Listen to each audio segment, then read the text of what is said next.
So welcome to today's webinar, The Future of Dragon as Assistive Technology. This webinar is hosted by the Network of Assistive Technologists on this Friday, the 11th of December, 2020.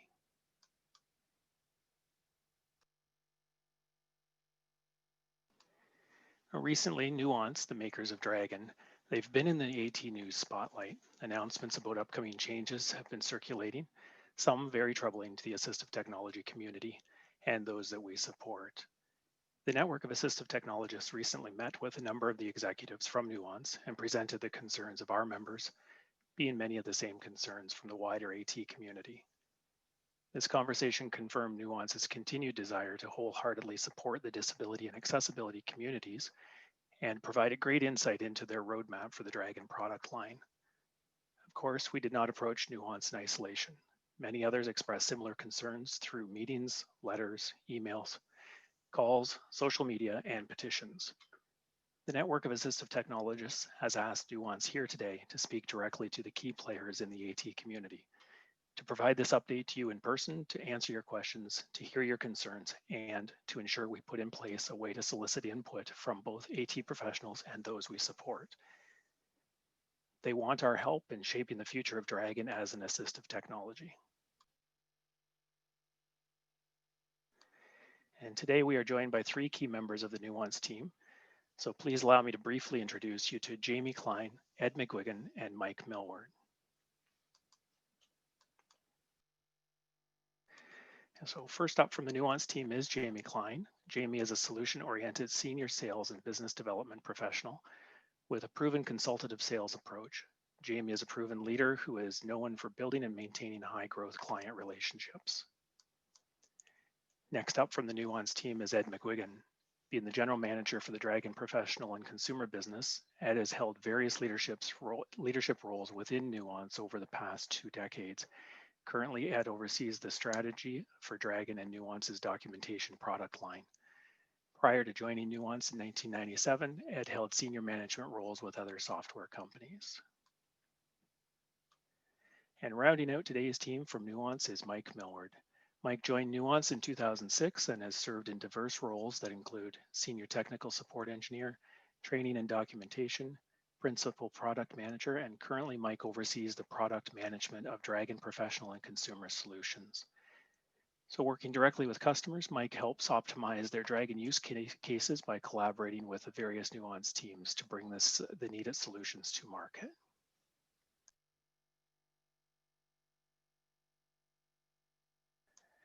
So on the screen is the agenda for today as shared by N.O.A.T. First, they're going to look at an update on the state of the Dragon desktop products and their future. Second, we're going to talk about information about the pricing of Dragon Professional Individual. And third, as look for an opportunity to shape the future of Dragon products. So additionally, we have asked N.O.A.T to provide just a brief overview of their various Dragon products currently available in hopes of clarifying the often similar seeming products, as well as giving us professionals much needed knowledge so we can match the proper product and licensing options to ours and our clients' needs.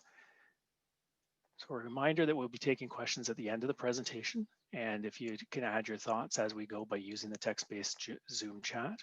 And also for those wishing to participate by voice during the discussion portion, you'll be able to unmute your microphone and we will then call upon you to contribute. So we may keep the video focus on our three guests. Please remember to keep your cameras turned off and your microphones muted. So now, without any further delays, please join me in welcoming Jamey, Ed, and Mike to our session today, and thank you for being here. And with that said, I'm going to now hand the presentation over to Jamey, Ed, and Mike and stop my screen sharing as they turn their cameras on. Hey, everybody. Thanks for taking the time and joining. Good afternoon. Yeah, it's really, again, want to thank Doug for this opportunity to address this network. Mike, you want to say a quick hi? Yeah, thanks again. Appreciate everyone's time today, and we're looking forward to having a conversation, sharing some news from our side, and again, always happy to get feedback from our dedicated users.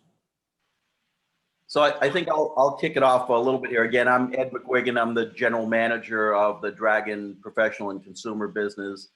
And as Doug indicated, what prompted this discussion, we sent out some information to our, reseller channel that I think, and this is probably our fault, got a little bit misconstrued. And at first I didn't know why.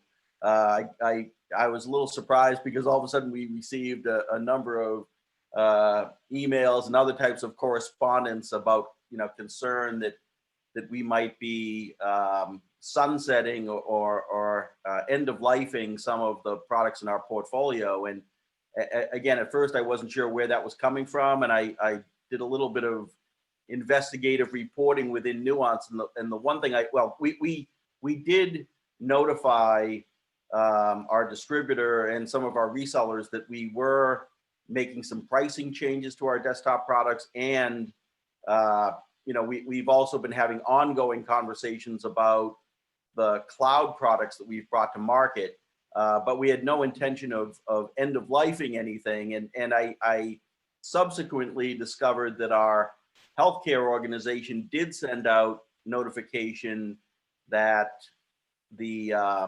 Dragon Medical Practice Edition product, that we do have plans to end of life that product in, I think, at the end of March. And I think the combination of some of the messages we were conveying and that message, I think, may have led people to believe that perhaps the professional and consumer side of the business might be sunsetting the desktop product. So again, the primary thing we wanted to convey today is that not only are we not end of lifing these products, but we have every intention to continue developing our desktop products. And in fact, the next iterations of Dragon Home, Dragon Professional Individual, and Dragon Pro Group have been in development for, I'm going to say, a little more than a year now. We haven't announced, a launch date for those products yet. It won't be in the immediate future, but we do have every intention to continue developing those products. And, I think one of the nice things about the fact that this discussion did get kicked off is I think it does give us an opportunity, again, to solicit feedback from this network, because the accessibility market is really important to us, and we do want to make sure that we're understanding the needs of our customers, and that we're meeting those needs. So again, the intention on our end is that Dragon Home, Dragon Professional Individual, and Dragon Pro Group, the desktop perpetual license products, will continue to be sold in the market, will continue to be developed, and will continue to be supported. I do want to point out that we did, about 3 months ago, launch our first cloud-based product, Dragon Professional Anywhere, and that's a product that we sell as a subscription. The impetus behind bringing that product to market is, a lot of our larger corporate accounts are looking for a speech solution that is easy to deploy and administer across, a large organization, and a product that has a relatively small footprint and uses up just a small amount of resources on the desktop. And as I'm sure many of you know, most companies are at least offering some type of cloud-based solution today, and we were probably a little bit behind in going to market with that. I would also mention that, as part of this commitment to continuing to deliver on our desktop products, our longer term strategy is to give customers the option of using what they want on what platform, wherever they are. So, we're looking at ways that we can, today we have desktop products that are perpetual license. We have cloud products. We also have a mobile application, Dragon Anywhere, that you can use on an iOS device or an Android device. But we're also, I think, down the road going to give customers the option of using pretty much any and all of those, products sort of under one subscription. And that's something that we'll be announcing later this year. That's sort of a little sneak peek there, but that's sort of the direction we're going in. I do, however, want to address, we did announce that we are increasing the price on our lower end desktop products. So that's Dragon Home and Dragon Pro Individual. However, before we made that decision, one of the internal discussions that we had is we don't want to be in a situation where we're creating any type of hardship or difficulty within the accessibility community to be able to acquire those products. So really the decision we made there is that we would keep our academic SKUs in the market at the lower, the current price point. So, for example, Dragon Pro Individual, I think the street price is about $240 on that.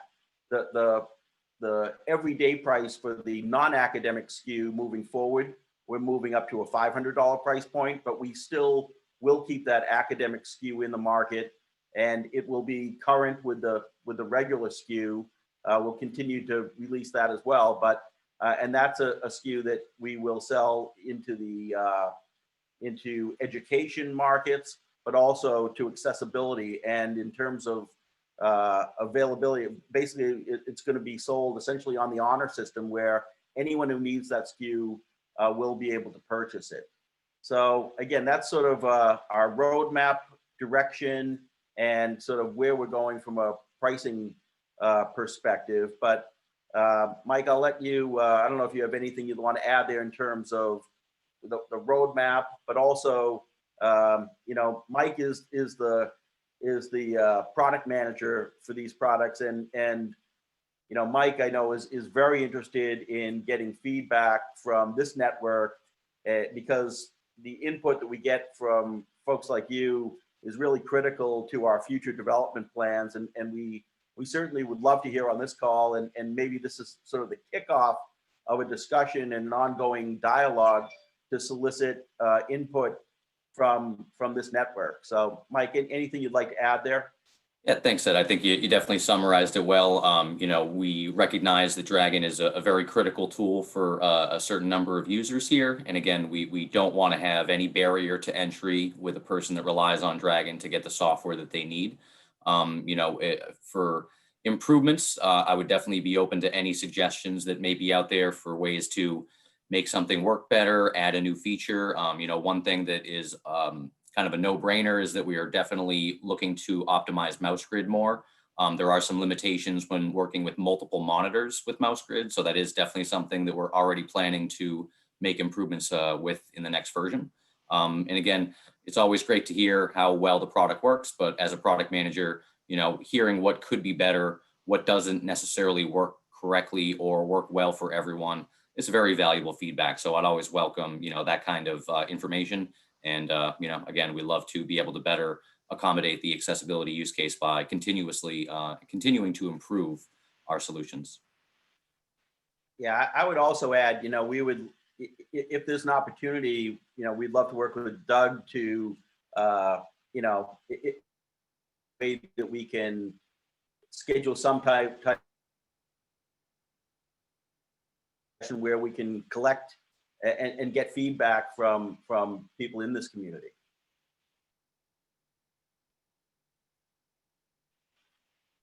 Doug, would you, at this point, would you want to sort of open things up to questions, or how would you like to conduct that? There is a question, Ed, a couple questions in the chat room. One being, can a person with a disability purchase the academic SKU without having a .edu email address?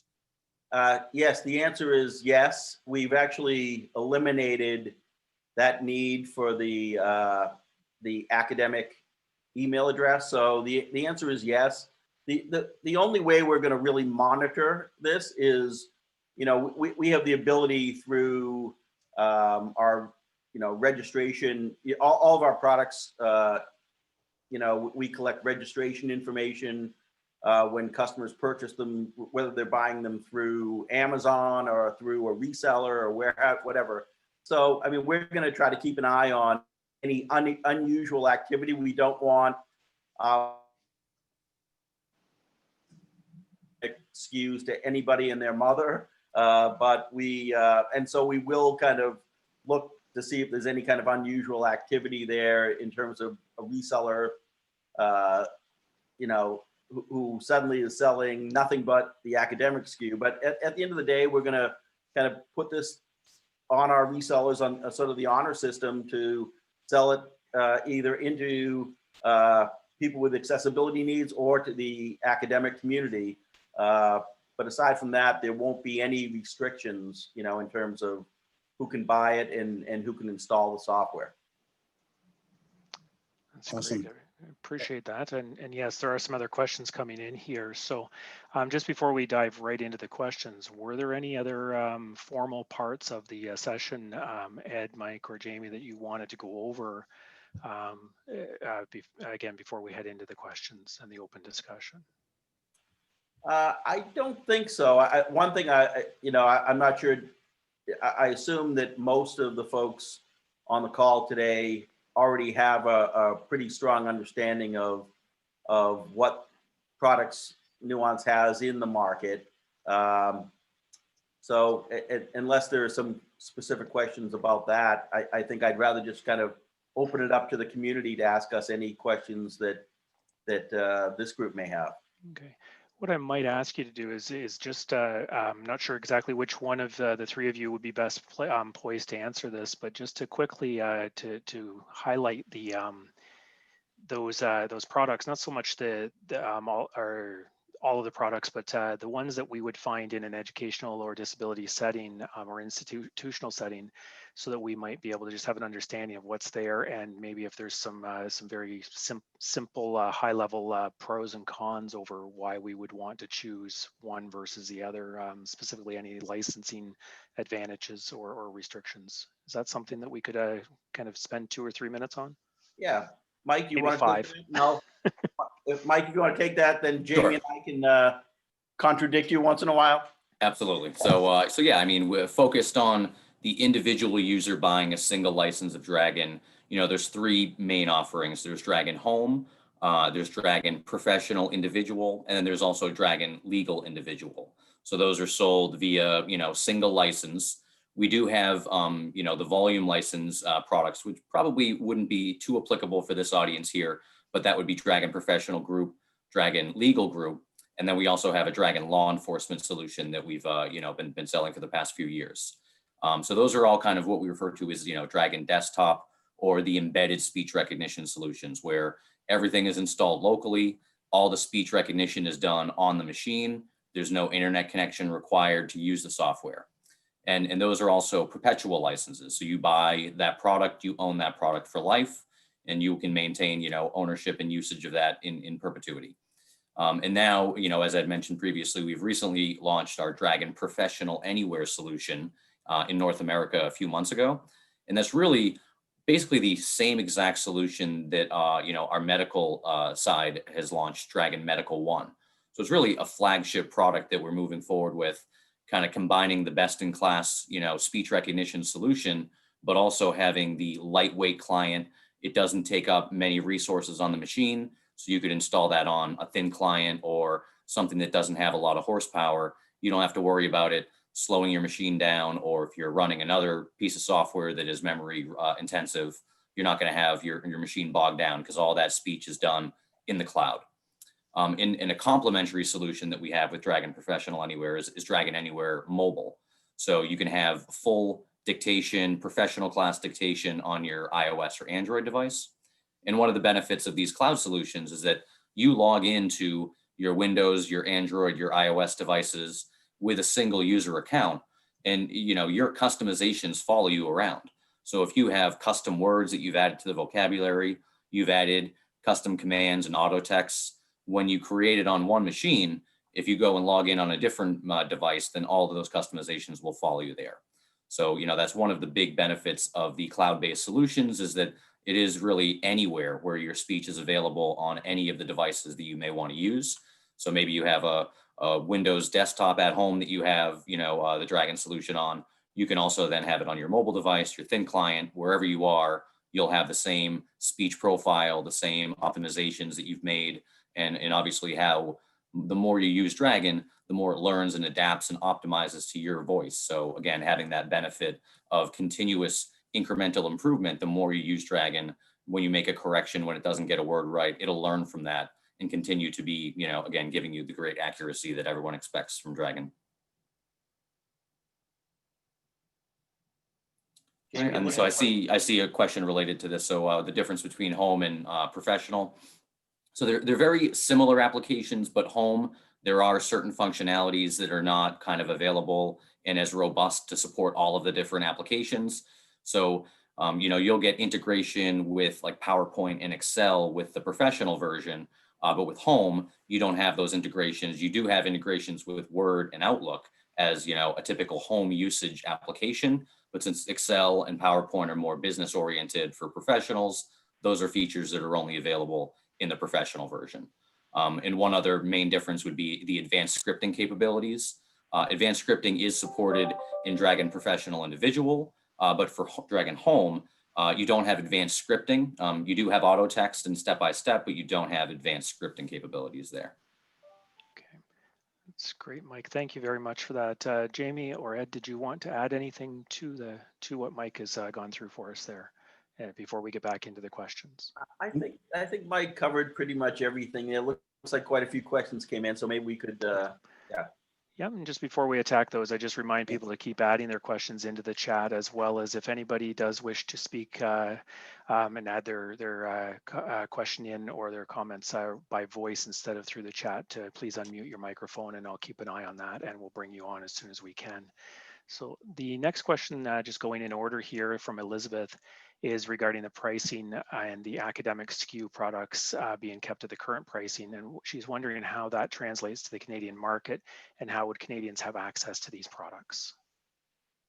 So the pricing is basically for Dragon Professional Individual in US, it's $240 roughly, the street price. So it would be, the Canadian equivalent of that. I'm not exactly sure what that translates into, but we distribute the product, this product set through several different distributors, but the value-added reseller market is primarily served through Eastern Distributing, and pretty much any of the VARs that purchase through Eastern or through Ingram or in Canada will be able to acquire that SKU from their distributors and sell it in Canada at the roughly the equivalent price of US 240. So I can't say, we can't dictate what price the resellers opt to sell the software for, but I would expect it to be in the ballpark of that price. That's great. I appreciate that. And I may have missed in your opening statements, gentlemen, as to this, but when is the pricing and the new SKUs and such supposed to or expected to be available to the? Yeah. So the official change, in terms of the pricing change we're making at distribution, is actually on January 11th. However,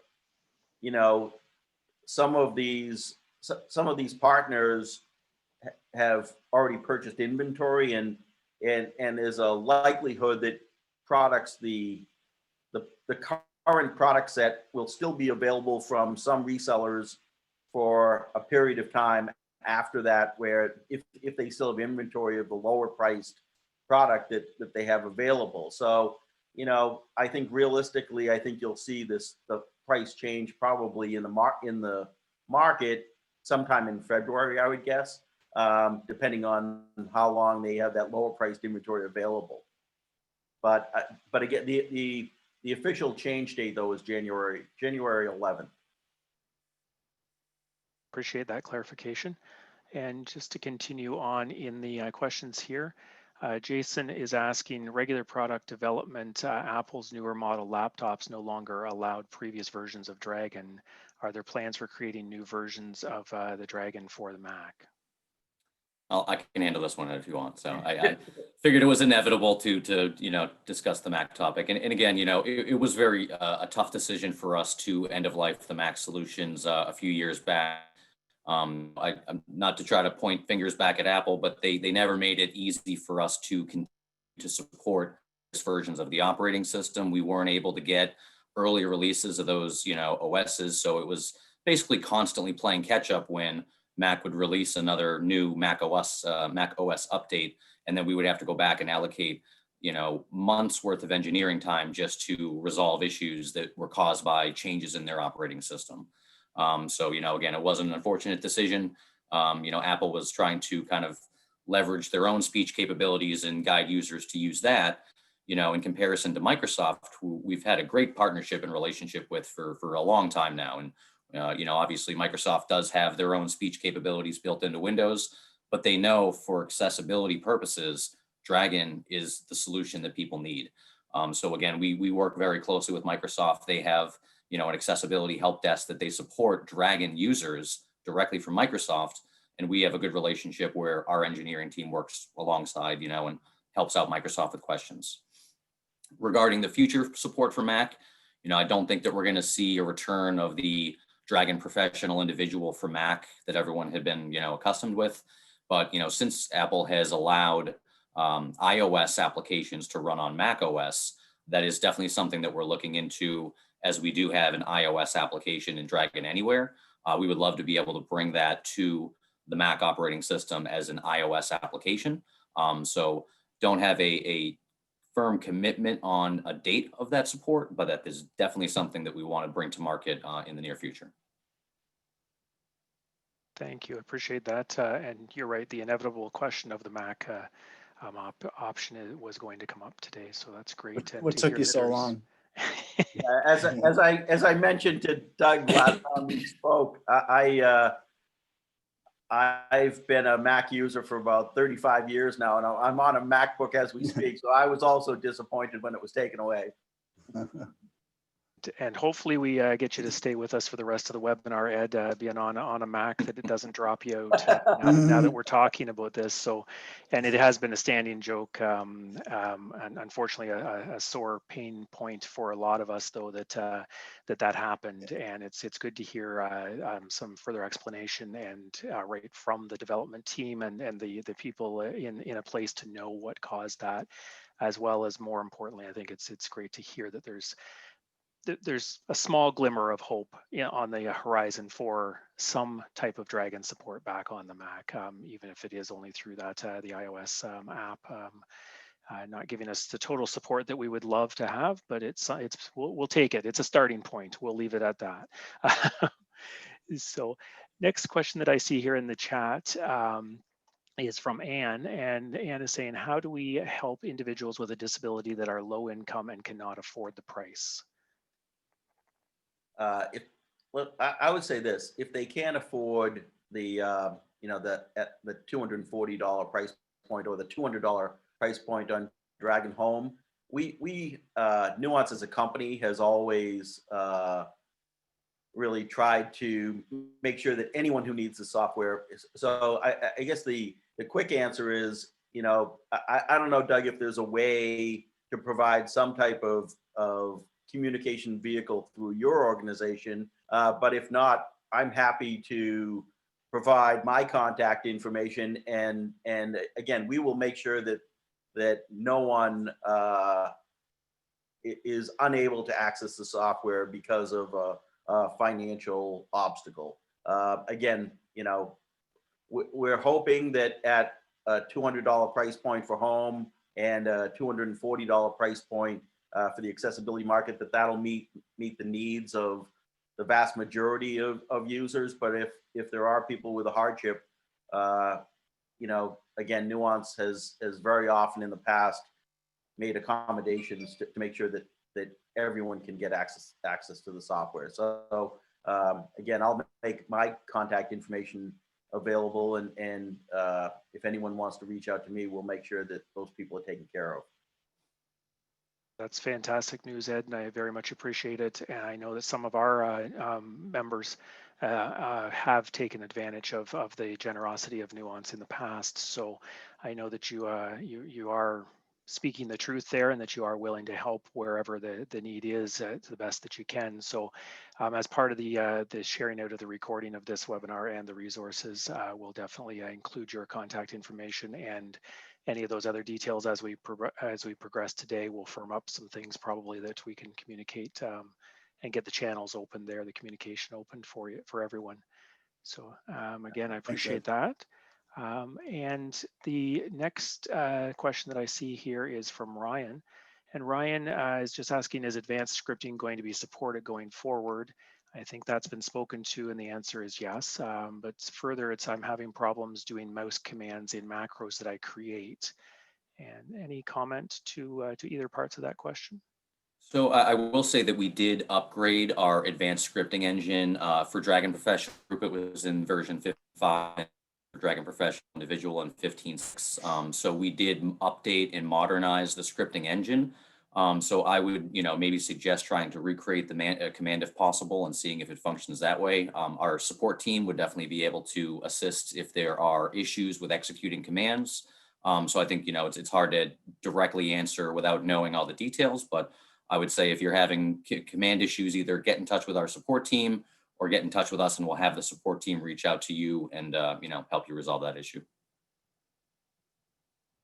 Mike, and just a reminder to keep adding the questions and comments into the chat, as well as I'm not seeing anybody unmuting their microphone asking to raise a question. But if that's your wish is to come on by voice, please just unmute your mic, and I'll keep an eye on that. Don is asking, or is got a comment here. Academic would include academic staff along with students, correct? That is correct. Okay, perfect. That's great news. And Lisa has said, I know previously you have mentioned a trial version of Dragon. Are you still offering this? So right now we have a trial for our Dragon Anywhere mobile solution. So you can get a free 7-day trial to try it out, see if it's a good solution for you before the subscription will kick in and charge you either the monthly or annual price. For the desktop solution, we don't have a trial available today, but that is something that we are looking to try to bring back and be able to offer a period of time where you can then install and use the product. As of today, you can, if you don't activate the product, you can use it up to 5 different times you launch it, but then you'll need to activate it after that. So it's not necessarily a full-blown trial, but there is a way to, provide that to somebody to kind of try it out before they enter there and activate with a serial number. Or you could reach out and talk to me, and I could work with an engineer and provide a temporary license as well. My turn to contradict you a little bit, Ed and Mike. Keep us honest. Okay. Perfect. Appreciate that, Jamey. And again, that's one of the things we'll add to the list of resources as your contact information. And I just stop for a second and ask for a promise from the 3 of you that you won't change your email addresses as soon as this goes out. The next question here is from Anne, and it's regarding the Dragon medical practice, and she's wondering if this subset of products will be available via cloud or group services. So Dragon Medical Practice Edition, is basically the equivalent of Dragon Professional Individual, but with a medical vocabulary. So for the medical solutions, Dragon Medical 1 is kind of the flagship solution for medical use cases. And then, as Ed mentioned earlier in the beginning of the call, that the medical team has announced the end of life of Dragon Medical Practice Edition in North America, in a few months, I think around the March timeframe. So that Dragon Medical Practice Edition is an embedded, locally running solution similar to DPI. And now, DMO as the cloud-based solution is kind of the flagship main solution for, medical professionals. Thank you, Mike. And Wink is asking. Doug, can I jump in quickly? I'm sorry. Sorry, I didn't see it unmute there. Go right ahead, Anne. Oh, so that's great for medical professionals, but what about the students who are using medical practice? And again, we're the professional and consumer team, so we don't, that's not a product that's under us. So, Ed, I'm happy to, turn it over to you if you have anything to add there. But that's, our focus is basically everything non-medical. So, well, we're happy to answer any questions. I don't have kind of a great answer for you there, just based on not having a relationship with the product much. Yeah, I think what we would need to do there, and I'd be happy to do this, is put you in touch with the product manager for our medical products, and they can give you a better indication of the roadmap there. And there may be opportunities for them to extend the usage of that product. I know that with some of our hospitals, they're needing to support that product for a longer period of time in the market. So, you know, and if I'll provide my contact information. And again, if you want to reach out to me, I'm happy to try to set up a quick call with our product manager for the medical products. That's excellent. Thank you very much. Just an awareness that there are students using that as well, medical students. Okay, that's good to know. Thanks, Ann. Thank you as well, Ann. I have another kind of a comment and a question to bring an awareness to a different side of this from Wink, is stating that there are many of us in the field of assistive technology who provide evaluations and training for colleges, universities, and students who work outside of the academic community, but who would provide, we provide direct service with the technology, with the Dragon technology.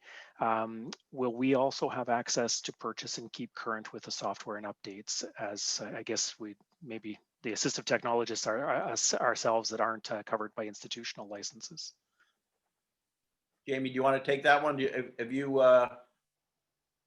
Can you repeat that? I'm sorry, I was reading one of the questions in the chat and I missed it. I apologize. Skipping ahead. I was just making sure we didn't miss any, that's all. I was reading back. Yeah, you know, it's regarding the keeping current with the software and being able to have a copy of Dragon for us as assessors or people in the assistive technology community who are not necessarily or do not necessarily have access to the to a copy through an institutional license, so that we can work with the clients we support. Oh, so providing like a trial license for the assessors to use? Yeah. Yeah, That's what I understand it as. Wink, if you're on, and I do see that your mic is just unmuted, so if you'd like to clarify my interpretation. There are a lot of us who are provide training to educational institutions who do not work for educational institutions, and we provide training to faculty and staff and students on this product. All I'm asking is whether or not we would also have access to a educational pricing on the product, rather than, we don't sell it, we train on it. So what we're doing is providing the service and the training and the updates for the people that need the product, not that we're selling it to anyone. Okay, but those customers or the people you're working with are in the educational community? Yes. Yeah, then the educational, the academic product would be available to you as well. And this is something that when we make the purchase, there's an honor box that we click in order to. There isn't even an honor box. You can just purchase the product and. Because I give you my Girl Scout, pledge, whatever. That's essentially all you need. Okay. Thank you. You're welcome. Thanks, Wink. Thank you. Appreciate your clarification there, Wink. And you said it so succinctly, and I know a lot of us fall into that category. So we'll all raise our hands and promise. So Gordon is, excuse me, Gordon is noted here. Why increase the price of Dragon if there are no changes in the product? So we have made enhancements along the way, obviously, but the primary reason is we're trying to make sure that we can continue to support these products, these desktop products on an ongoing basis. We anticipate that the bulk of our business is going to be moving to the cloud-based products, but we also see a need to, and I think this call is indicative of that, a need for the command and control capabilities and those desktop products in particularly in this market. So again, it really comes down to, we want to make sure that we're able to continue development and support of the full product line. And I think that by increasing the price that we sell the desktop products into corporations enables us to continue with further development of those products. great. Thank you for responding to that question from Gordon. And Elizabeth was responding, I think, earlier when I'd asked you to review some of the product clarification of the products that Nuance has. And Elizabeth's made a further suggestion that whether there's a link that refers us to these different products and their the high-level features that we might be looking at in a comparison. So I'm not sure if there's still something like that out there. There used to be the feature matrices. I have a comparison matrix that compares Dragon Professional Group to Dragon Professional Individual. Would that suffice? That would be a wonderful starting point, Jamey. If Awesome. you could share that, if there's an easy link that you can put in the chat right now, as well as we'll have that with the resources that go out with the replay for this, I hope. And if there's any other links or in your spare time, any of the three of you or your team members could do up any other comparisons, that would it would certainly go a long way, because I know that there's there is some confusion sometimes between what's available out there and which one has what features. So Certainly, and I have that document as a PDF actually, which I can send out after. okay, That would perfect. be, So that's all right. That's great. So thank you for that further comment there, Elizabeth. Mhm. And Jay is asking us to talk about the group licensing and how it would work for a lab or test services situation, and contacting support for use with test proctoring tools like lockdown browsers. And he's not sure if someone has asked, he's having a hard time tracking the scroll, but regarding Mac support and iOS. So we've got you looked after on one of those 3 points, Jace. So then I'll put it out to the three of you, Ed, Mike, and Jamey, if you can talk about group and how it would work in a lab situation or testing center situation. Certainly, with Dragon Group in a lab or a testing services situation, we have academic lab packs, which are sold in licenses that are sold in blocks or groups of 5, 20, and 200, depending on the size of the lab or the testing center or the library that you guys are looking to put Dragon on. It's a one-to-many license so that you can put those licenses on those shared computers, and anyone who needs to access Dragon would have the ability to create a user profile and have access to Dragon that way on a shared device. Great, and appreciate Can I that. follow up? Yep, absolutely. So Absolutely, go ahead, Jim.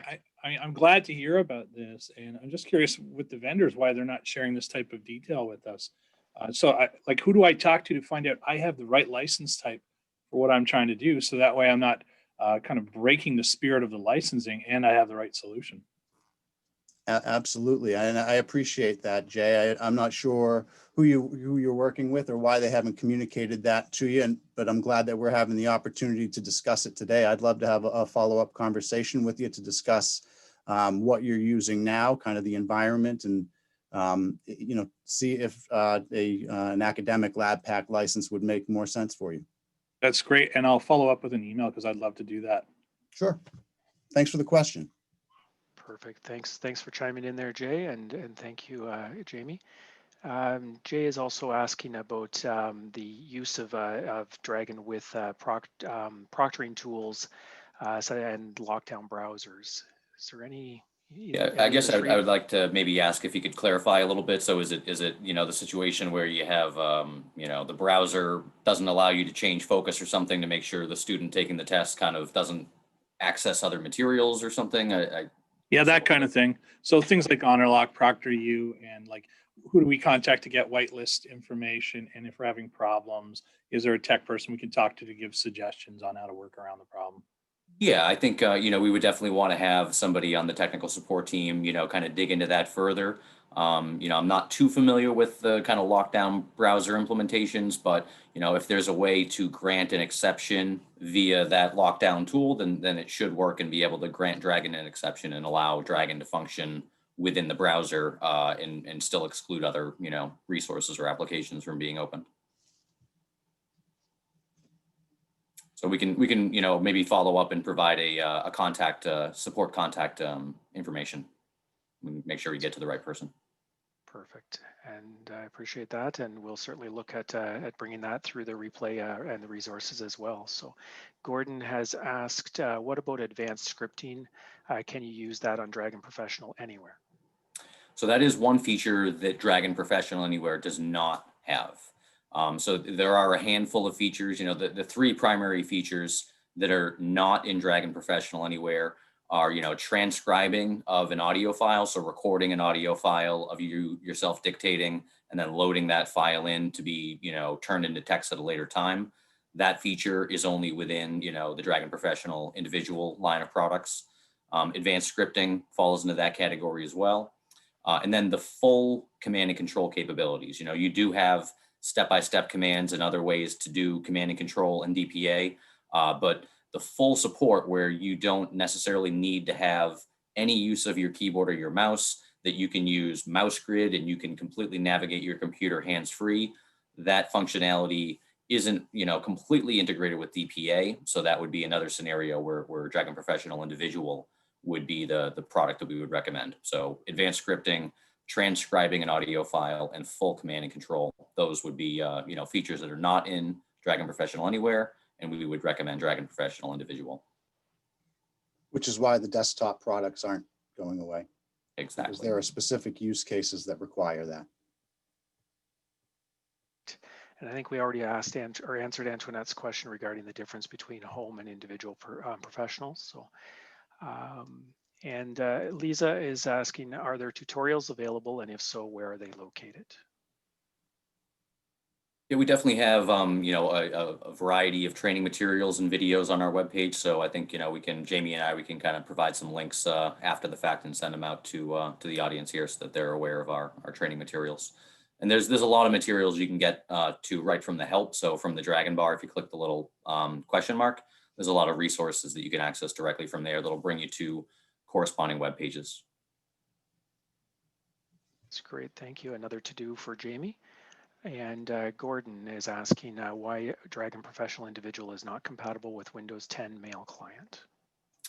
Yeah, I mean, it's definitely, you know, to be honest, it's not a widely used application at this point. I think that, you know, mainly people have adopted, if they don't have Outlook, then they're using, you know, Gmail or, you know, some other web client. So that has kind of been our focus, is to support the applications that have the most number of users. And typically you can dictate into any application. If you don't have full text control within an application like Windows Mail, you can use the dictation box to then kind of use that as the intermediary, have full text control within the dictation box. And when you're done, you can just paste it right in and transfer the text directly into your target field, such as, you know, an email in Windows Mail.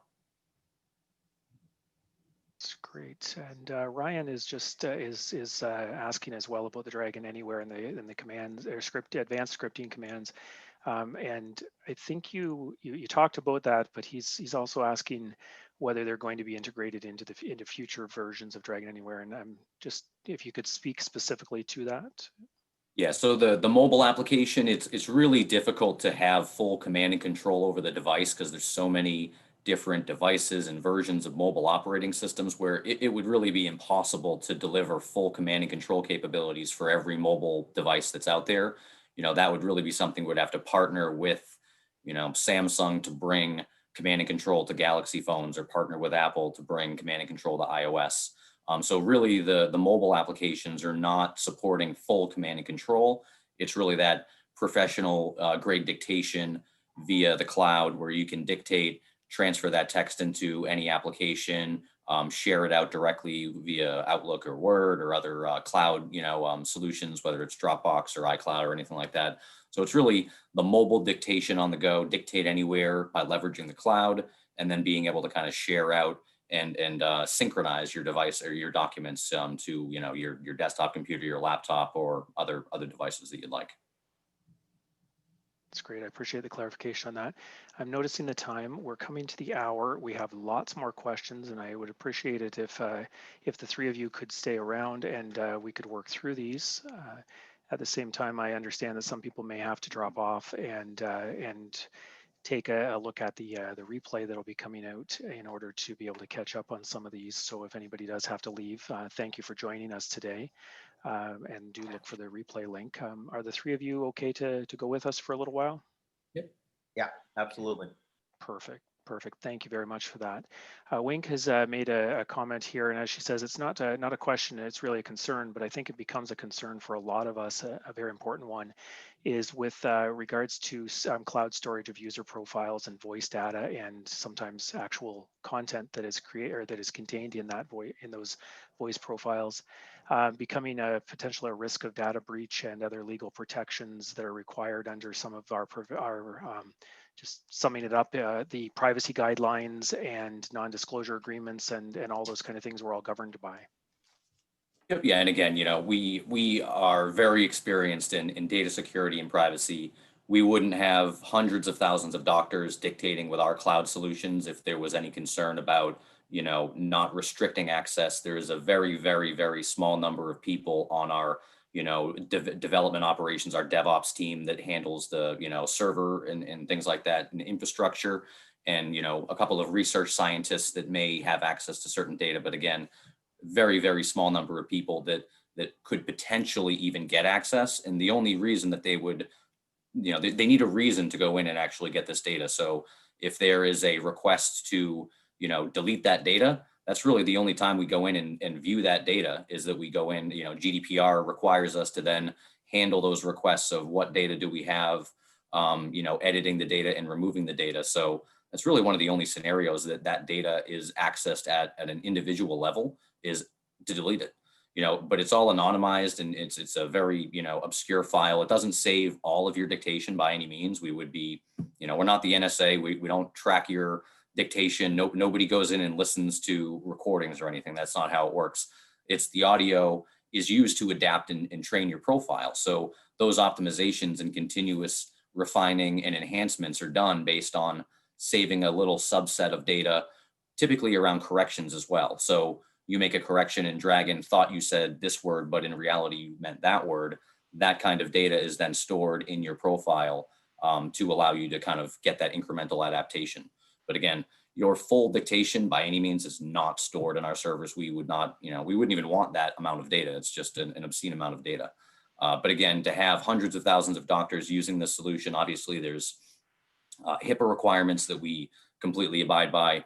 We're in a secure infrastructure in Microsoft Azure. So, knowing that we have a great relationship with a very security focused, company like Microsoft, even, allows us to be that much, confident in our data security practices. So, and again, we have a lot of other, information that kind of goes over this in more detail. So that can, we can add that to the list of, some resources to follow up with to kind of go over, and share these guidelines that we follow. And again, something the entire company from top to bottom takes extremely seriously. So, but again, acknowledge and understand the concerns, because it's a conversation that we often have. But, again, we wouldn't have hundreds of thousands of doctors using it if there was a question about, the security of that data.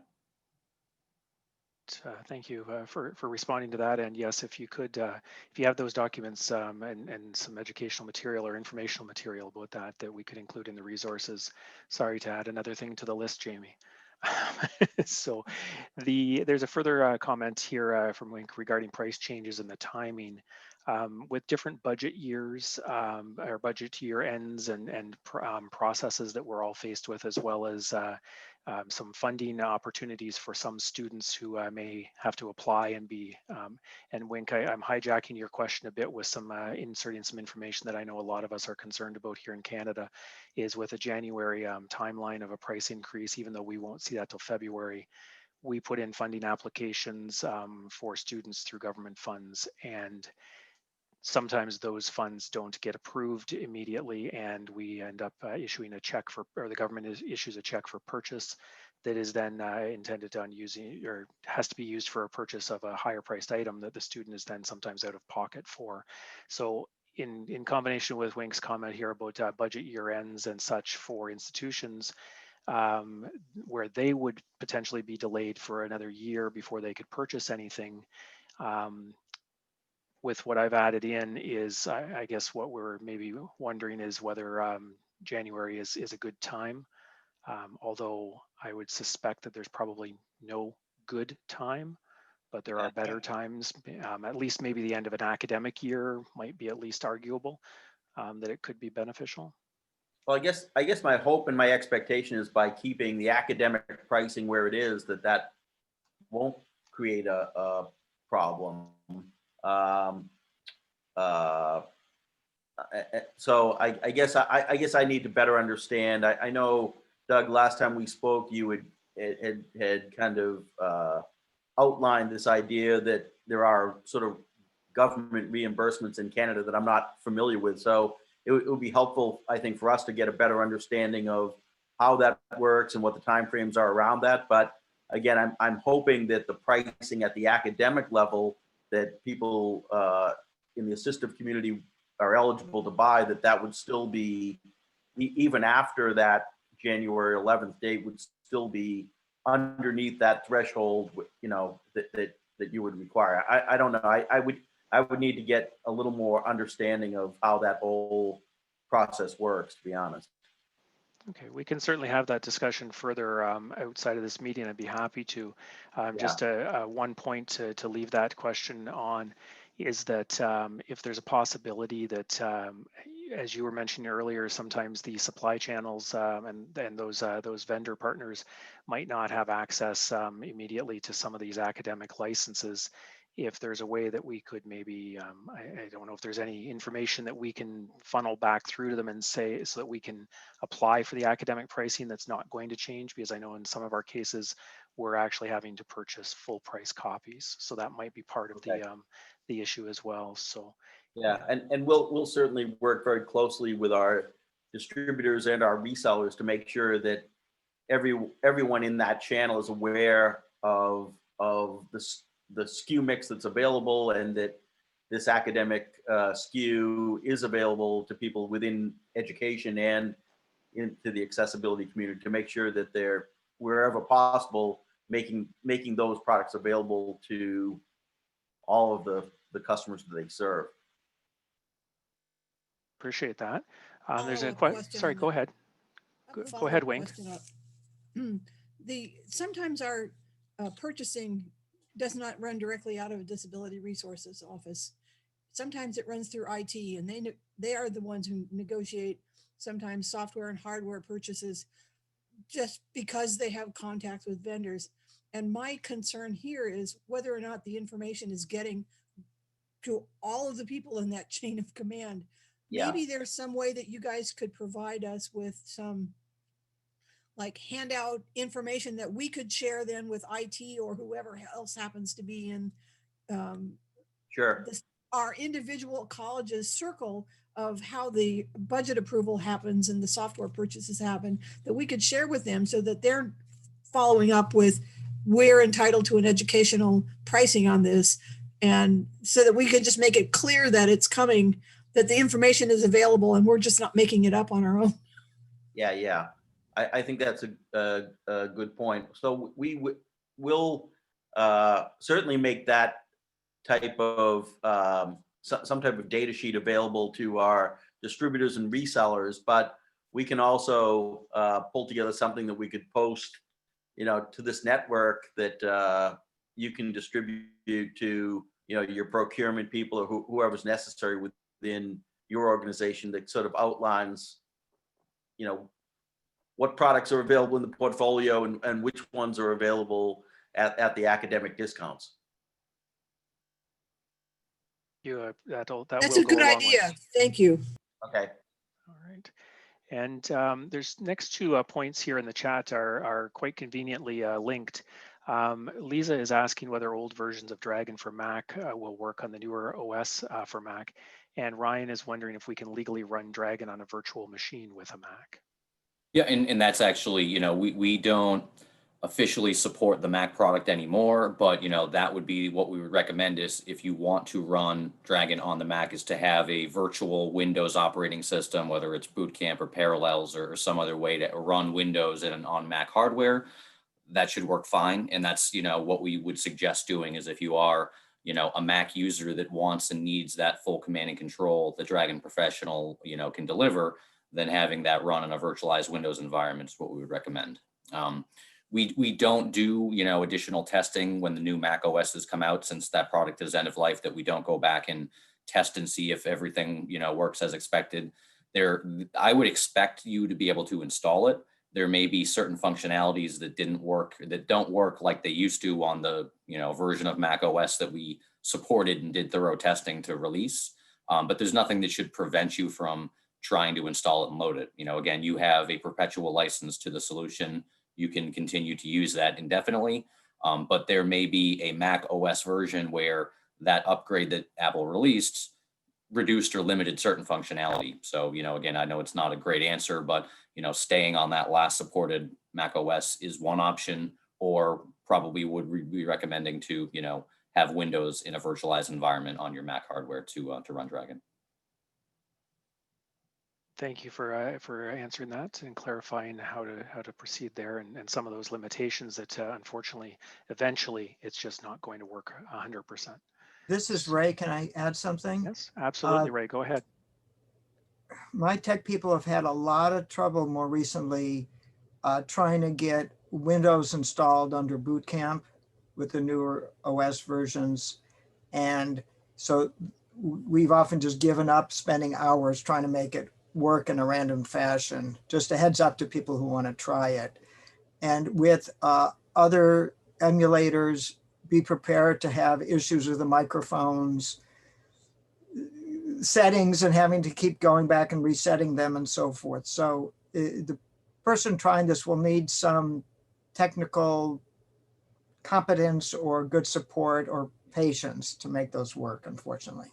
Yeah, I would agree. It's not something that anyone could do on their own. I think that, if you don't have that level of, technical, kind of background, it may be challenging, but, I think that there is a way to get it done, but it just depends on how much time you'd want to allocate yourself, or if you can engage someone to help you out with that. So again, I'm not an expert in, running virtualized operating systems on Mac. It's not something that I've done recently, but, had a little bit of experience with running virtualized environments in the past. And it can be a little bit of work, but, again, it allows you to kind of create whatever your target environment that you need is, whether it's, an older Windows operating system or running Windows on Mac, et cetera. So. Antoinette has made a comment here, just to bring it to the forefront, so that it goes into future planning, and that is why I'm sharing it broadly, is that a lot of the payers for those with disabilities are one-time only funders, and they can't support the monthly fees. So we all know that after today's session here, that the standalone version one-time purchase is not going anywhere, but just a reminder that having that version that can actually be purchased as a perpetual license is it's critical. Yep, absolutely. And Wink is asking if we can get access to a support team without a paid support contract. So if you have a recent purchase of Dragon entitles you to what I believe is a 90-day free support window, and after that period of time, it is a paid support policy. There are definitely exceptions to that, and especially if it's an actual bug that you're encountering, then there's not going to be any charge for calling support. If it's how do I get this to work, or training kind of oriented call, then yes, there is a paid support policy that is in place today. That's great. I appreciate the clarification there, and that leads into Elizabeth's comment here.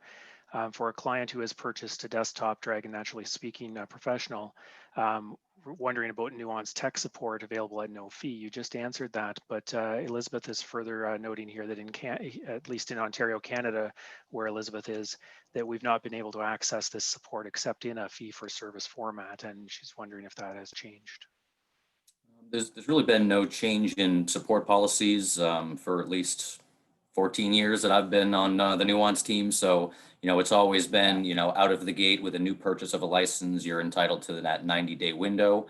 After that point, it would be an initial pay to open up a ticket.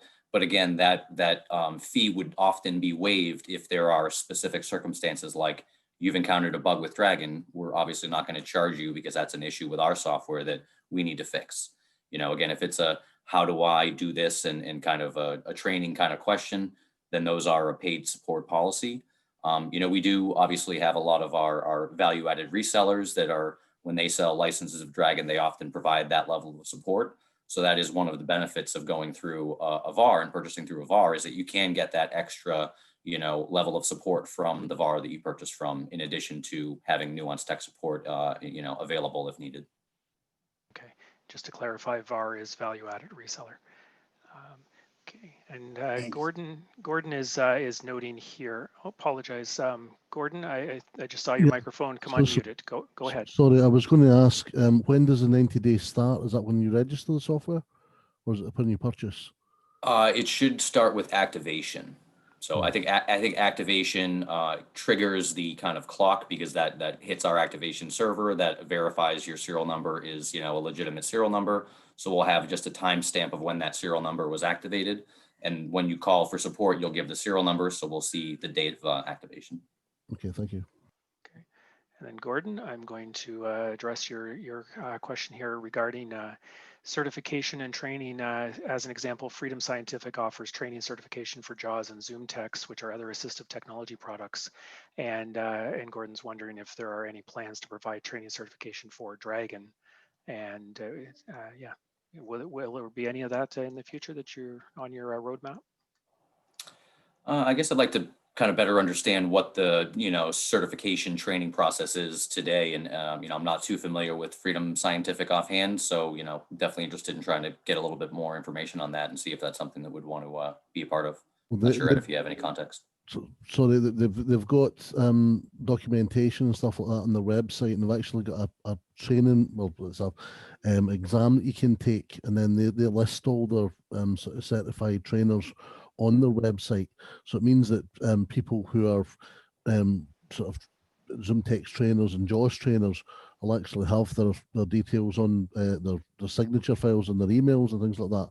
And it would be quite nice to have Dragon trainer or something, certified Dragon trainer at the bottom of your email, if we've got something like that. I agree with that. Yeah, maybe Doug, if you could pass along some links to us so we can kind of look into that further and see, because it does sound interesting. So. Absolutely, I'll make sure that information is provided, and maybe that is something that we can even host, at least get underway. If it's something you're able, as a company, you're able to, we can maybe partner with you on that. Yeah. So, all right, and Heidi is just asking where on the website the information about the lab packs. And a couple other people are commenting that would be helpful information as well. I think as part of our resources that we can put out, that information can be included as links. Absolutely. And, I'll send that information out, and I'll look on the website now there should be something on the website. Perfect. And if you find it on the website, Jamey, please feel free to put the link into the chat there. And I think, Ed, were you saying something? I'm sorry, I didn't mean to. I was going to ask if you might be able to post the link. Yeah. Okay, perfect. I know it's there, but it's not out in plain sight 100%. Last time I looked, you kind of have to know what you're looking for. But then again, that was about a year ago as well. So Fatula is asking about whitelisting information. They're saying that would be appreciated for lockdown browser capabilities. So again, I think the response to that was to have people get in touch with the technical support team, and then they can address that for you. We have another question here about the cost of the lab packs. So I'm not sure if the cost is on that website link as well, Jamey. If not, maybe if that's something that can be shared as in the resources. Certainly. And Eduardo is would Dragon Anywhere solution work on testing lab environments so that the student's voice profile follows them as the product learns from the user, and the more they use, the better it gets. So. Yeah, so the Dragon Anywhere, the Dragon Professional Anywhere for Windows and Dragon Anywhere for mobile usage, those are, individual user accounts that you'll log in with. So it is, an account would be applicable and supported for a single user. You wouldn't want to share your account, because then you could potentially have a degradation of accuracy. And same thing, like you wouldn't want to share your local user profile with other people. You'd want to create a different user profile. But again, definitely have that capability of logging in as your single account, whatever computer it's on, and then you'll have access to your unique user profile. Wink has just made a note in here that the lockdown browser shouldn't affect standalone versions of Dragon Naturally Speaking, whereas it might if it was Dragon Anywhere. So I think there's an awful lot of facts and details in behind the scenes with these lockdown browsers and individual testing scenarios that really it is best to direct them back to the Nuance tech support team to figure out where the problem really is. Would I be correct in that, Mike? Mhm. Okay. And we've got a note here from Wink as there are user guides and training exercises downloadable from Nuance. The most previous versions of the training user guides can be found as well with a Google search. So there are some things out there, and if Wink has any other links to them, that would be great to add into the chat, and then we can include those out with the resources. Elizabeth is just thanking us. She had to head out and follow up. A couple other people heading out, and I did post a data sheet in the chat, Doug, for the academic lab packs. perfect. Thank you, Jamey. Wink has also just further elaborated that the problem is not that we don't have confidence in Nuance on the data protection, but our employers and educational institutions might prevent us from using Dragon based on the institution's risk management. So I'm not sure if there's any additional comments that you can make in regards to the data security with that added in. Sorry, what was the additional clarification that was asked for? Just that it's not so much that we don't have confidence in Nuance and the data protection, but the employers and other institutions that govern us and some of the legislations that govern us in our practices, they may prevent us from using it based on their risk management or their assessment of the situation. Yeah, and so that's one thing that we have seen from the medical side, that they've got high trust certification in the Azure environment. That's something that we're looking to get to have that official kind of stamp of high trust certification. We're also looking into FedRAMP and CJIS certification for other requirements as well, because we obviously have those same kind of questions for other customer types that we sell to. So whether it's legal professionals or law enforcement professionals, they all have that same concern. And so one of the ways to kind of, again, have that stamp of approval, if we've already been audited by a third party, to go in and get high trust certification. So that's something where, we're in the same data center in Azure that Dragon Medical One uses. So, we don't officially have that rubber stamp on our solution yet because we just launched it. It needs to be, available and in the market for a period of time and then go through the audit. But for all intents and purposes, it's the same solution, the same back end that already has high trust certification. So that's something that we expect to kind of, basically be able to have that rubber stamp of approval and that logo of high trust on our solution. And again, we're looking into other certifications as well to, right up front, prove that we've already gone through that rigorous testing and investigation and audit for data security and privacy, restrictions. So definitely, again, understand the concern and everything. And that's why, we're continuing to, have those kind of independent auditors go and validate that we're doing everything, completely fine by the book, and there shouldn't be any major concern at all. Okay, great. That's next question here is from Mary Beth regarding whether Nuance is looking at any future integration of Dragon with screen readers.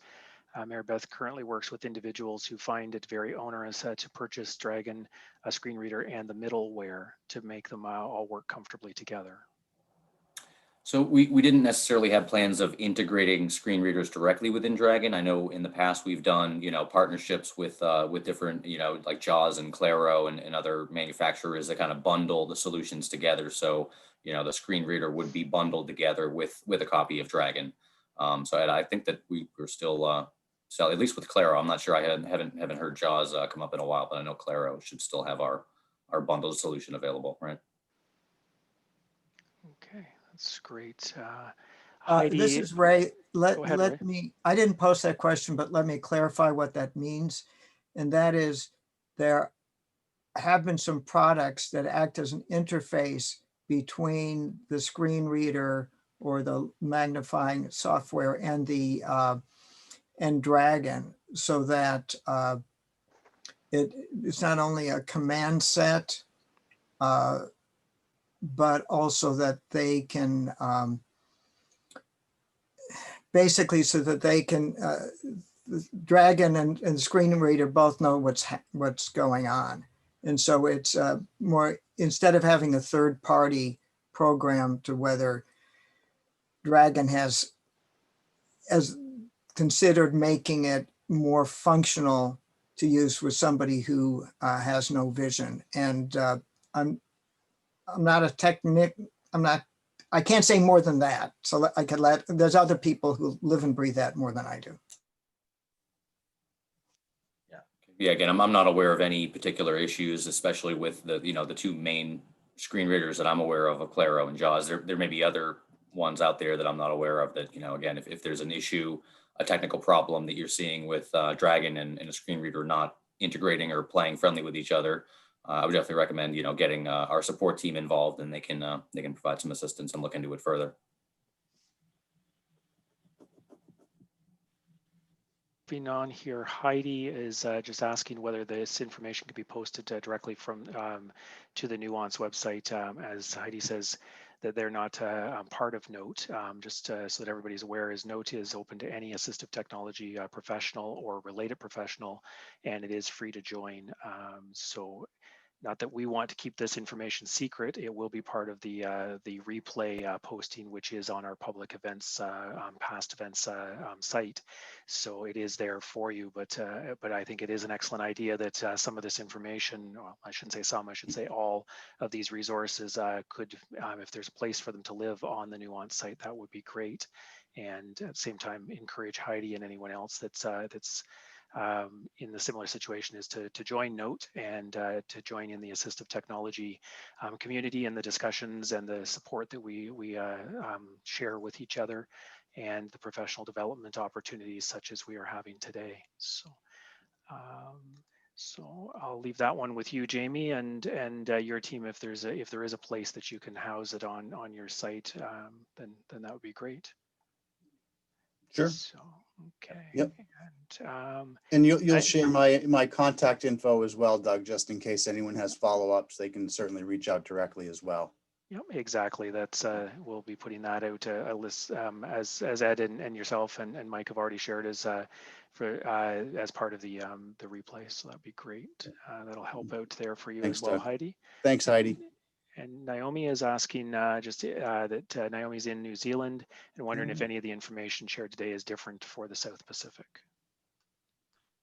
We haven't made any pricing changes in that territory, but everything else we've said today is still accurate. Yeah. Okay. Perfect. And thanks for joining, Naomi. Yes. Yeah.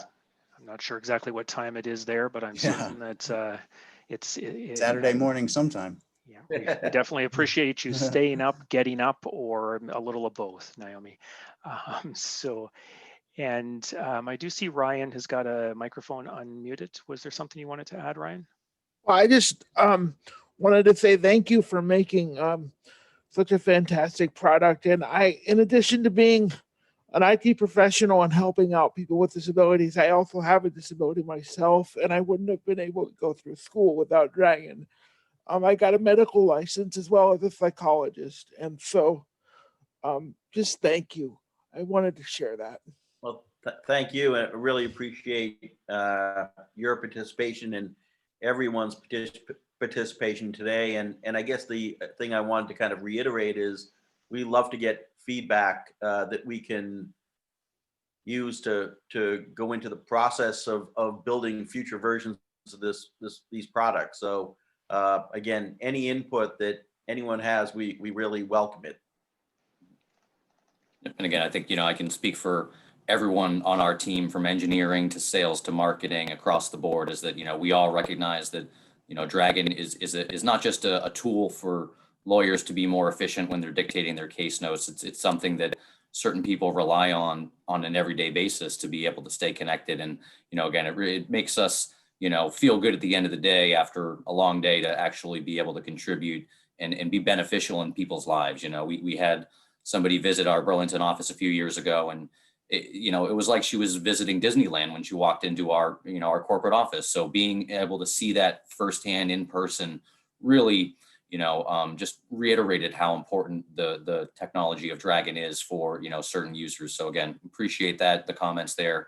And as Ed said, we always appreciate any kind of feedback that could be passed our way, making sure that we're delivering, the best solutions that we could possibly deliver. Yeah, thanks for sharing that, Ryan. And I just hit my 1-year anniversary here with Nuance, and I got to tell you, it's been a spectacular year. The technology, the company, senior leadership, the team, support team behind the scenes, everything has been spectacular from my perspective, and I haven't been able to say that in a long time. So it's really nice to hear that you guys say that and you guys feel that. And we're sincere. We look to maintain these long, mutually beneficial win-win relationships. So thank you for the opportunity, and thanks for sharing and inviting us here today. I wished we could say that was a perfect note to end on, but there's just the last few questions here that if we could go through, because that would have been a perfect thing. Thank you, Ryan, for that. Because yes, I know there's a lot of us who share and echo those sentiments. But Craig has just has sent a direct message to me, and I'm going to share it with everybody because I think it's very beneficial. Is the and Craig can correct me if I'm wrong here, but my understanding of what he's saying is the list of approved hardware specifically for microphones and headsets that Nuance posts on their website. He's wondering if there's going to be any updates to that specifically for use with the Dragon Anywhere, being a mobile product. But just overall, I'm wondering as well if there's any plans in updating that, or does it get updated regularly? And yeah, it's something that we no longer, test every piece of hardware that's out there. I don't think at this point in time it's really necessary. I think that the vast majority of all, microphones out there are going to be relatively good quality. I think 10 years ago, it was a different story where you had variance in hardware and sound quality, and one microphone would be absolutely terrible and the other would be perfect. And we did the whole hardware review and rating with, the number of Dragons that each device gets. But with the volume of devices being released now, it's just impossible to keep up with that. It's really, as long as you have, 16 kilohertz, audio being passed through, typically it's going to work fine. One of the easy tests would be just to, do a recording of your voice and sound recorder and play it back. Is there static on the line? It's a relatively safe bet that as long as you're not buying a $2 microphone, you're going to have a pretty good, good luck with it. okay, that's great. And I know it's be a never-ending job for someone, and they would still probably never get through all of the devices out there, and the cost of Dragon would go up because you'd be buying all those devices. Mm-hmm. Wink, you have your microphone unmuted. I do. I want to say a big thank you to you guys at Nuance. You may not know this because you guys are all newbies, but I was one of the very first official beta testers for the very first version of Spanish that was put out before Nuance even owned the company. Wow. And I have used your product. I currently have Dragon in English, Spanish, Portuguese, and French. Wow. And I use them. I've taught it got me through my PhD in Spanish, being able to dictate in Spanish. And it got me through 25 years of teaching foreign languages in the classroom because I could use it with a remote mic and show PowerPoint with the right accent marks. Well, we appreciate your business and your commitment and your loyalty. Now I do training on Dragon and compare dictation systems. And so I'm sure there are people in the audience that roll their eyes when they hear me start to speak, but I'm a real proponent of the right tool for the right job. That's terrific. Appreciate Thanks, that. Wink. Thank you.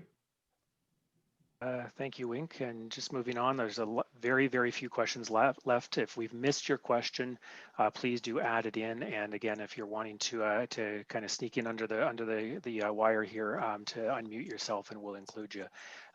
Gordon wants to know why there is no version of Dragon that recognizes the Scottish accent.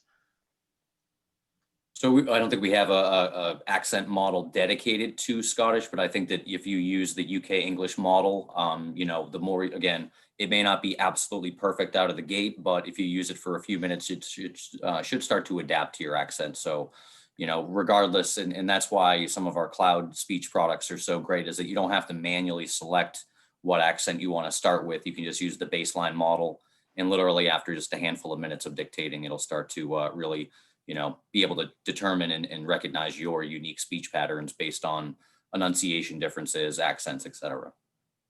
So if you have problems with it the first minute, don't give up. Use it for 5 or 10 minutes, and I think it'll be much, much better after you've actually used it for a few minutes. That's my recommendation. Perfect. Anne has made a great suggestion especially in the education field, sometimes there's not any funds available for paid support, and for us to get the issues through for higher ed to you guys and be able to work through some of the struggles. It might be an idea to have a community blog or something similar that is supported by or participated in by nuanced technologists or technicians, I should say. So just a comment to go back to you guys, I think a lot of us would agree with Anne's suggestion there. It's a very good idea. And Anne has also mentioned that they have had microphones in the past that are not recognized by Dragon. So Anne, if you are wanting to elaborate on that or not, I would suspect, Mike, it would probably be a case of meeting that minimum standard that you had said there, 16 hertz, I think you said. Yeah, and again, I mean, I think as long as that device is detected by Windows, then Dragon should always detect it. So, we don't do anything special about handling devices. We leverage, the Windows subsystem of handling devices, input devices. So if the device is not recognized by Windows, obviously Dragon's not going to see that. But if you're able to connect it and use it outside of Dragon and it's not working in Dragon, I would definitely say we should, again, have our support team provide some assistance there and get that device not connecting issue sorted out. So I've had students that told me that they were using like their gaming microphones and Dragon wouldn't recognize it and they couldn't get it. And another student that had used something for Skype and it worked perfectly fine with Skype, but Dragon would not recognize it at all. That's why I put the comment in, and that I appreciated you having at least a listing, of some lower end microphones that worked with Dragon, that I knew that my students who can't afford Dragon are not going to go out and spend a lot of money on a good microphone. And, when they do use a microphone, they do have, and it doesn't work, it's very frustrating for them. So. Yeah, and I know some of those gaming headsets may be configured a little strangely based on, having maybe not the best quality microphone. Again, it varies drastically. You could have a very high-end gaming device that, works flawlessly, or you could have, one that was maybe not the best quality device. So again, without knowing specifics, it's hard to, advise a specific solution. But again, if that microphone is being detected by, Windows, if you can go to sound properties and see that microphone as an input device and you can use it outside of Dragon, like do a test in Sound Recorder, then my expectation would be it should absolutely work within Dragon. Again, if the quality of the microphone is poor, the dictation accuracy could suffer.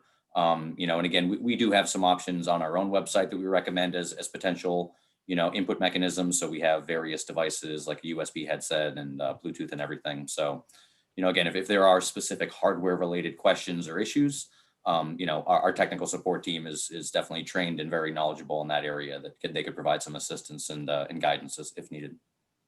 And this is Ray. Just real briefly, of course, you have to make sure that they go into their select their menu and select the right audio source, because they might still be trying to pull off the desktop or laptop with the laptop mic. So that's really just one thing a lot of people don't really know about. Right, and you could have your array microphone built into your laptop. You could have a USB, headset. So you could have definitely multiple input devices on the computer. So you definitely want to make sure that when you go use Dragon, you have that correct microphone or device, selected. So actually, very good point and good recommendation. Right. That's great. I appreciate that conversation there. It brought up a few very good points.